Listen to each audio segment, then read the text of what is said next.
You're listening to Skeptoid. I'm Brian Dunning from Skeptoid.com. What are the chances you're psychic? Do you have precognition? If you've ever thought you might, you're not alone. We all have experiences, at least every once in a long while, where it seems we've anticipated something a little too precisely for it to be random chance. Sometimes we anticipate things that are so specific and so far outside the normal events we expect that it seems there can be no explanation other than precognitive psychic powers. Might there be some undiscovered energy or force that makes such a thing possible? Today we're going to look at your precognitive experiences and see if there might be some other explanation. First, it's important to lay the groundwork for the conventional science-based explanation for apparent episodes of precognition. It comes from the law of large numbers. If we assume that something, anything, happens about once a second in your waking life, then statistically, you're going to have a 1 in a million experience about every month. Let's take a look at the classic case as one example. Hi, Brian. At first, thank you for giving me the reasons and rationales behind urban myths and superstition. I live in New Zealand, and on 2015, my husband was on a business trip to Tokyo. On the Friday night, I dreamed about his funeral. No idea why, because he was a very healthy and happy man. The Saturday evening, my son called me that the police had come to tell him that they had found his father slumped next to his desk in his Tokyo hotel room. He had died the Friday night of a sudden heart attack. Due to the time difference between New Zealand and Japan, our mother has to have this dream at the same moment he died. I am not superstitious, but I hope you can give a reasonable explanation for my experience. Thank you, and keep up the good work. Now, obviously, this is an incomprehensible personal tragedy. Of course, this listener has all our sympathies, but today we're looking only at the statistical probability of what happened. I call this the classic case because it's one of the most commonly reported cases that come to be described as psychic precognition. You dream of someone and then find out they died at that same time. But can it happen without psychic powers? Let's calculate the probability of that. Let's start by defining our variables. Dreaming of a loved one dying is one of the most common recurring dreams that everyone has. Let's estimate that you have this dream about once every 6 months. That means that on any given night you have a 1 over 180th probability of having this dream. Now, how many loved ones do you have? Let's start with just immediate family. The average American is born with 1.7 parents, has 2.1 siblings, has 0.55 spouses, and 2.0 children. That adds up to 6.4 immediate family members. So any given death dream has a 1 over 6.4 probability of applying to any specific family member. Therefore, on the day that any given family member dies, there is a 1 over 180 times 1 over 6.4 chance you dreamed about it on that same night. That comes to a 1 over 1200 chance. Half of your immediate family, that's 3.2 people, will die before you do. So that's a 1 over 360 chance that this experience will happen to you. Invert it and we find that it happens on average to 1 in every 360 people. If you don't like my estimated numbers, change the variables as much as you like. Even if I'm off by a factor of 1,000, and it only happens to 1 in every 360,000 people. There are 7 billion of us. That means 20,000 people in the world will have this happen, according to hard mathematics. And I'm probably not off by a factor of 1,000. And if we extend beyond immediate family to include grandparents, first cousins, grandchildren, the chances increase exponentially. Here's the important part. It is a mathematical fact that this occasionally happens by random chance. just like it's a mathematical fact that lotteries are won.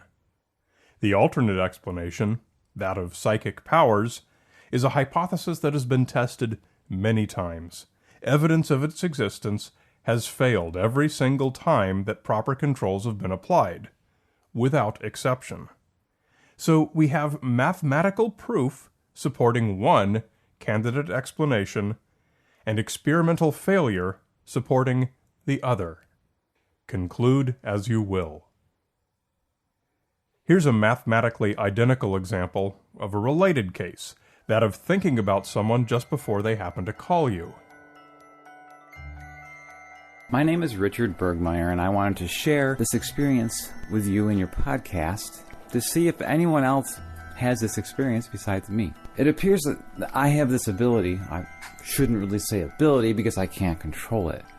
But in short, what happens is I will start thinking about someone. Their name will arise in my consciousness over and over again a few days before they call me. Usually someone from my recent past, either a customer or a friend or an associate. I will start thinking about them and thinking about their name days before they call me. Sometimes it'll happen seconds before they call me. Now, while I do have an open mind and believe that there are things that we just can't explain going on in our universe, I'm still very skeptical, and I usually need proof before I swallow anything. So, that's my story, and I hope you get a chance to share it. Thanks. An experience like this one should end up being far, far more common, not only because we have a lot more friends and associates than immediate family members, but because we also take phone calls far more often than someone we know dies. And also that these criteria for what constitutes a match are much looser. Any time span from a few days to a few seconds counts as a hit. I think of a lot of people over the course of a few days, and since most calls I get are from people I know, the chances are actually pretty good that this will happen quite a lot. Let's look at another kind of example. Hi, my name is Cheryl Brown.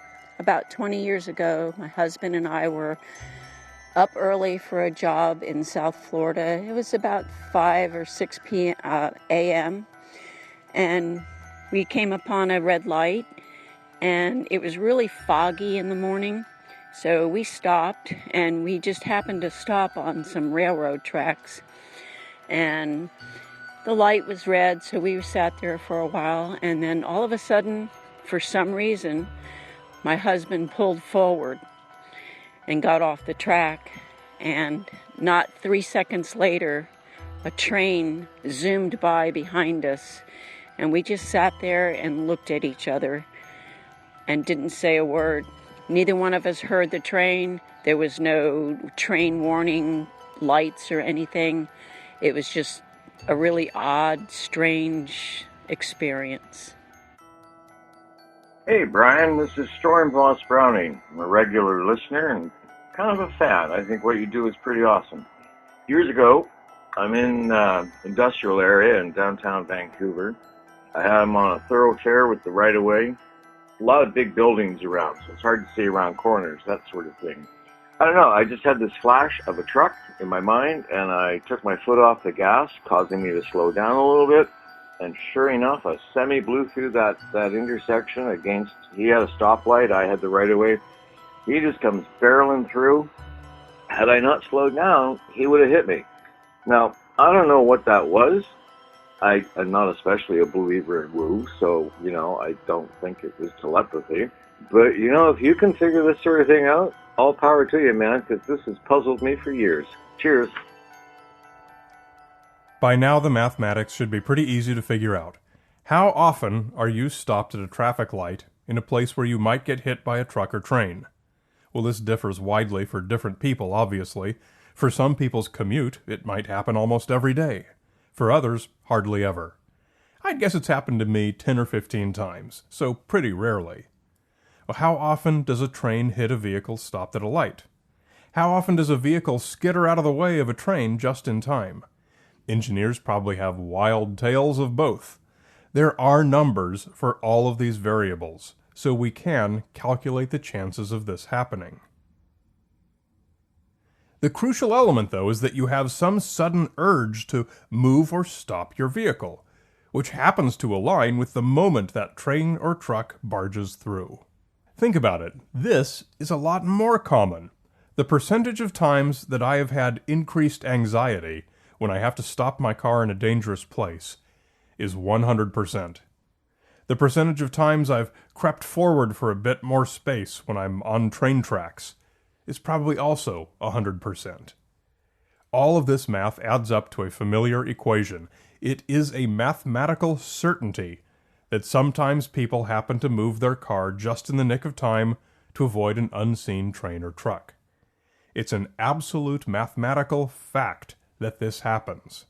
There is no reason to seek supernatural or paranormal explanations. Now, let's take one with even higher chances. In the mid-1950s, I was a teenager living in the San Fernando Valley suburb of Los Angeles. As a teenager, I was a pretty sound sleeper and never really woke up before it got light outside. One morning, I woke up about 5 a.m. It was still quite dark. I had the urge to look out my bedroom window, which faced east. I stood there for several minutes looking for I wasn't sure what. All of a sudden, the sky lit up. It was a nuclear test in Nevada.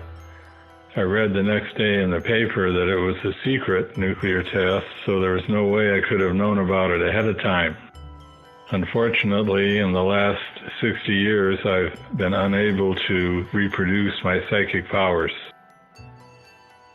There were 120 atmospheric nuclear tests in Nevada in the decade of the 1950s that were visible from Los Angeles, or on average, one every 30 days. How often do most of us wake up early and look outside? A few times a month? Each time, we'd have had a 1/30th chance of seeing the sky light up as he describes. But then we'd have to multiply that fraction again by the amount of time we spend looking out the window, not very much, divided by the amount of pre-dawn darkness.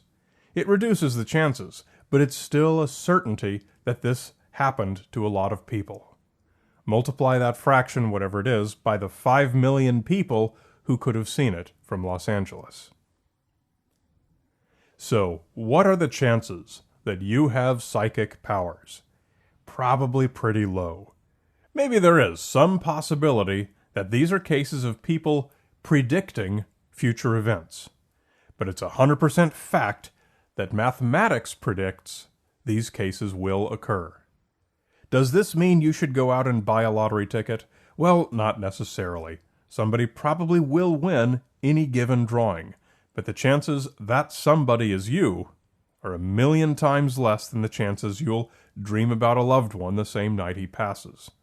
So unless you truly have some proven ability to beat the law of large numbers, you're best off saving your $2.